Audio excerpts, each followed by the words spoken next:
Le Real Madrid gagne son premier match de la Liga au Bernabéu et prend 3 points. Mais la prestation des joueurs pose énormément de questions.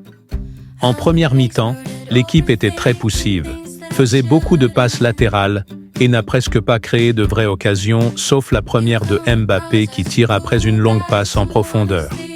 Durant tout le match, on n'a pas vu de permutation entre Vinicius et Mbappé sur le côté gauche, à l'inverse de la rencontre face à Mallorca où il y en a eu beaucoup trop. Carlo a demandé à Arda Güler de rester au niveau de la ligne à droite, pour essayer de combler le vide de ce côté. Mais Arda n'était absolument pas à l'aise avec cette position, ce qui a poussé Carlo à le remettre un peu dans l'axe en deuxième mi-temps. Et depuis, on a vu beaucoup plus de liberté et de mouvement de la pépite turque.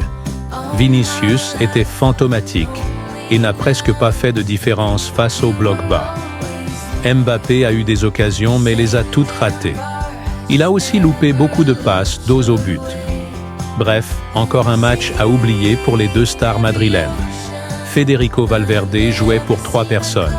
Il comblait le vide de Jude Bellingham et faisait même le boulot de Tchouaméni. Il courait à gauche et à droite pour récupérer les ballons alors qu'Aurélien n'a presque pas fait d'interception tout le long du match. Eder Militao a fait un meilleur match que dimanche dernier. Il était beaucoup plus présent dans les duels aériens et beaucoup plus solide défensivement.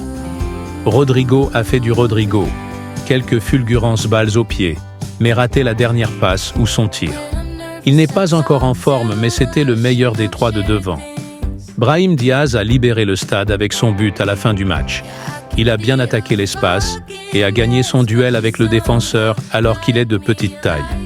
Il se bat sur tous les ballons et a mérité son but et l'ovation du public. Endrick a marqué son premier but en Espagne. Et en une seule action, il a fait mieux que Kylian sur tout le match. Il a fait un bon appel, a ralenti sa course pour ne pas être hors-jeu, s'est démarqué pour se mettre en position de frappe, et a tiré très fort avec son mauvais pied, et a surpris le gardien au premier poteau. Un vrai but de numéro 9.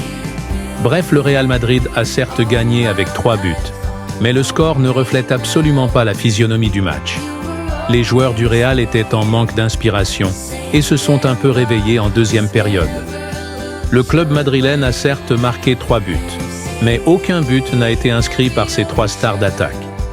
Carlo était énervé tout le long du match et il avait raison. Il a encore beaucoup de travail à faire cette année pour remettre l'équipe sur les bons rails.